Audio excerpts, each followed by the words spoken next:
भगवान सूर्य नारायण की पत्नी का नाम छाया था। उनकी कोख से यमराज तथा यमुना का जन्म हुआ था। यमुना यमराज जी से बड़ा स्नेह करती थी। वह उनसे बराबर निवेदन करती कि इष्ट मित्रों सहित उनके घर आकर भोजन करें। अपने कार्य में व्यस्त यमराज जी बात को टालते रहे। कार्तिक शुक्ल द्वितीया का दिन आया। माँ यमुना ने उस दिन यमराज जी को भोजन के लिए निमंत्रण देकर उन्हें अपने घर आने के लिए वचनबद्ध कर लिया। यमराज जी ने सोचा कि मैं तो प्राणों को हरने वाला हूँ, मुझे कोई भी अपने घर नहीं बुलाना चाहता। बहन जिस सद्भावना से मुझे बुला रही है उसका पालन करना मेरा धर्म है। बहन के घर आते समय यमराज जी ने नरक निवास करने वाले जीवों को मुक्त कर दिया। यमराज जी को अपने घर आया देखकर माँ यमुना जी की खुशी का ठिकाना नहीं रहा। उन्होंने स्नान कर पूजन करके व्यंजन परोस कर भोजन कराया। यमुना जी द्वारा किए गए आतिथ्य से यमराज जी ने प्रसन्न होकर बहन को वर मांगने का आदेश दिया। माँ यमुना जी ने कहा कि भद्र, आप प्रतिवर्ष इसी दिन मेरे घर आया करो। मेरी तरह जो बहन इस दिन अपने भाई को आदर सत्कार करके टीका करे, उन्हें आपका भय ना रहे। यमराज जी ने तथास्तु कहकर यमुना जी को अमूल्य वस्त्राभूषण देकर यमलोक की राह की। भक्तों, तभी से भाई दूज की प्रथा चली आ रही है। यह थी भाई दूज की पौराणिक कथा। आइए अब पारंपरिक कथा सुने। एक बुढ़िया माई थी। उनके 7 बेटे और एक बेटी थी। बेटी की शादी हो चुकी थी, किंतु जब भी उनके बेटे की शादी होती, फेरों के समय एक नाग आता और उसके बेटे को डस लेता था। बेटा वही मर जाता था और बहू विधवा हो जाती। इस प्रकार उनके 6 बेटे मर गए। 7वीं की शादी होनी बाकी थी। इस प्रकार अपने बेटों के मर जाने के दुख से बुढ़िया माई रो रो कर अंधी हो गई थी। भाई दूज आने को हुई तो छोटे भाई ने कहा कि मैं बहन से तिलक कराने जाऊंगा। माँ ने कहा ठीक है। उधर जब बहन को पता चला कि उसका भाई आ रहा है तो वह खुशी से पागल होकर पड़ोसन के यहाँ गई और पूछने लगी कि जब बहुत प्यारा भाई घर आए तो क्या बनाना चाहिए। पड़ोसन उसकी खुशी को देखकर जल भुन गई और कहा कि दूध से रसोई लेप, घी में चावल पका। बहन ने ऐसा ही किया। उधर भाई जब बहन के घर जा रहा था तो उसे रास्ते में सांप मिला। सांप उसे डसने को हुआ तो भाई बोला, आप मुझे क्यों डस रहे हो?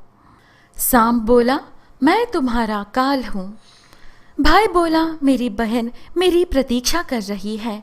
मैं जब तिलक करा के वापस लौटूंगा तब तुम मुझे डस लेना। सांप ने कहा, भला आज तक कोई अपनी मौत के लिए लौट के आया है जो तुम आओगे? भाई ने कहा, अगर तुम्हें यकीन नहीं है तो मेरे झोले में बैठ जाओ। जब मैं अपनी बहन के तिलक कर लूं तब तुम मुझे डस लेना। सांप ने ऐसा ही किया। भाई बहन के घर पहुंच गया। दोनों बड़े खुश हुए। भाई बोला, बहन जल्दी से खाना दो, बड़ी भूख लगी है।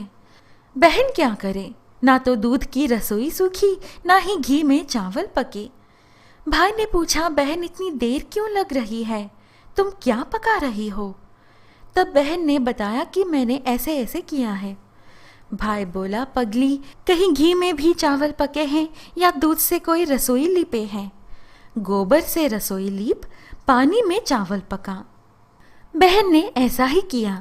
खाना खा के भाई को बहुत जोर की नींद आने लगी। इतने में बहन के बच्चे आ गए।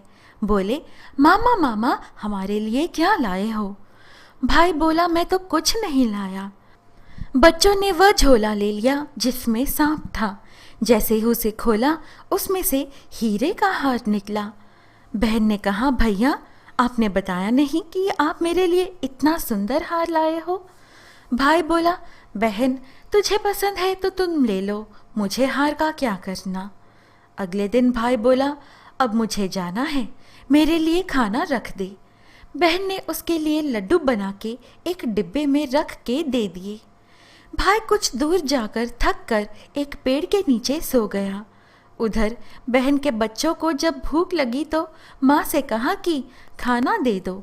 माँ ने कहा, खाना अभी बनने में देर है, तो बच्चे बोले कि मामा को जो दिया था वही दे दो। तो वह बोली कि लड्डू बनाने के लिए बाजरा पीसा था, वही बचा पड़ा है चक्की में, जाकर खा लो। बच्चों ने देखा कि चक्की में तो सांप की हड्डियां पड़ी हैं। यही बात माँ को आकर बताई तो वह भाई के पीछे भागी। रास्ते भर लोगों से पूछती कि किसी ने उसके भाई को देखा है। तब एक ने बताया कि कोई लेटा तो है पेड़ के नीचे, देख लो वही तो नहीं। बहन भागी भागी पेड़ के नीचे पहुंची, अपने भाई को नींद से उठाया और बोला, भैया भैया कहीं आपने मेरे लड्डू तो नहीं खाए। भाई ने बोला, ये ले तेरे लड्डू, नहीं खाए मैंने, ले दे के लड्डू ही तो दिए थे, उसके भी पीछे पीछे आ गई। बहन बोली, नहीं भाई आप झूठ बोल रहे हो, ज़रूर आपने खाया है, अब तो मैं आपके साथ ही चलूँगी। भाई बोला, अब नहीं मान रही हो तो चल फिर।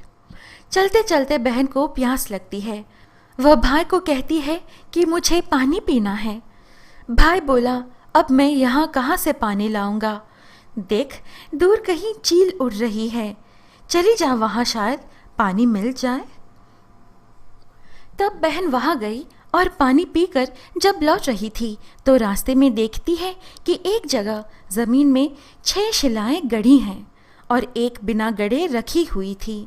उसने एक बुढ़िया से पूछा कि ये शिलाएं कैसी हैं।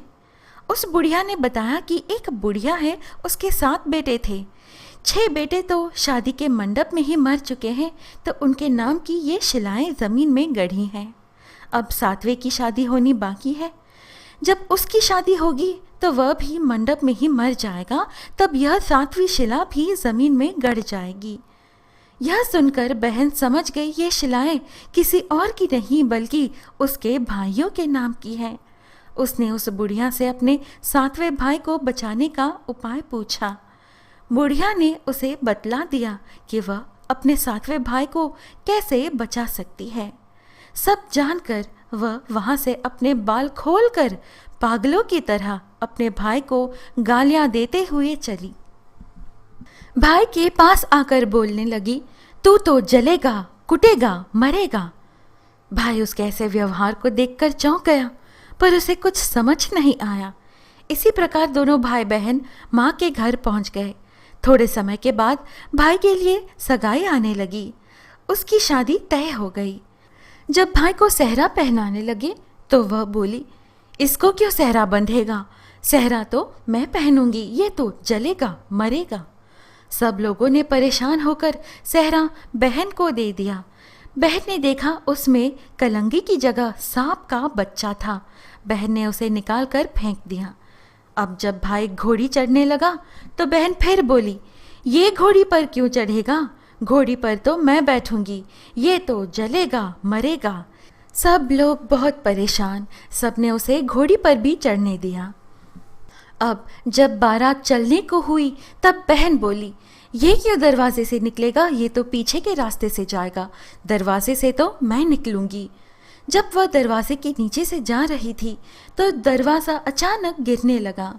बहन ने एक ईंट उठाकर अपनी चुनरी में रख ली, दरवाज़ा वही का वही रुक गया। सब लोगों को बड़ा अचंभा हुआ। रास्ते में एक जगह बारात रुकी तो भाई को पीपल के पेड़ के नीचे खड़ा कर दिया। बहन कहने लगी, ये क्यों छांव में खड़ा होगा, ये तो धूप में खड़ा होगा, छांव में तो मैं खड़ी होऊंगी। जैसे ही वह पेड़ के नीचे खड़ी हुई, पेड़ गिरने लगा। बहन ने एक पत्ता तोड़कर अपनी चुनरी में रख लिया, पेड़ वही का वही रुक गया। अब तो सबको विश्वास हो गया कि ये तो बावली कोई जादू टोना सीख कर आई है, जो बार बार अपने भाई की रक्षा कर रही है। ऐसे करते करते फेरों का समय आ गया।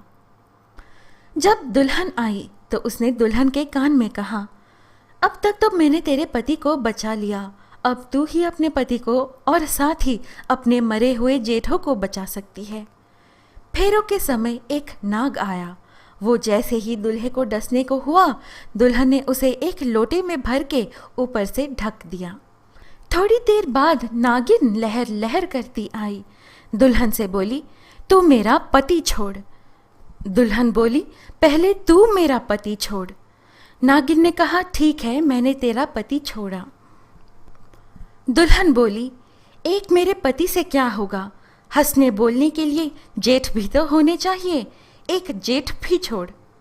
नागिन ने जेठ के भी प्राण दे दिए।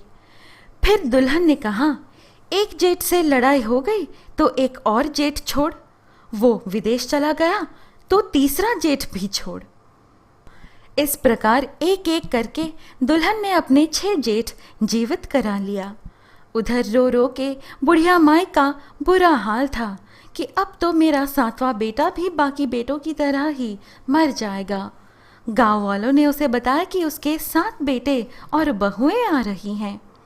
तो बुढ़िया माई बोली, यदि यह बात सच हो तो मेरी आंखों की रोशनी वापस आ जावे।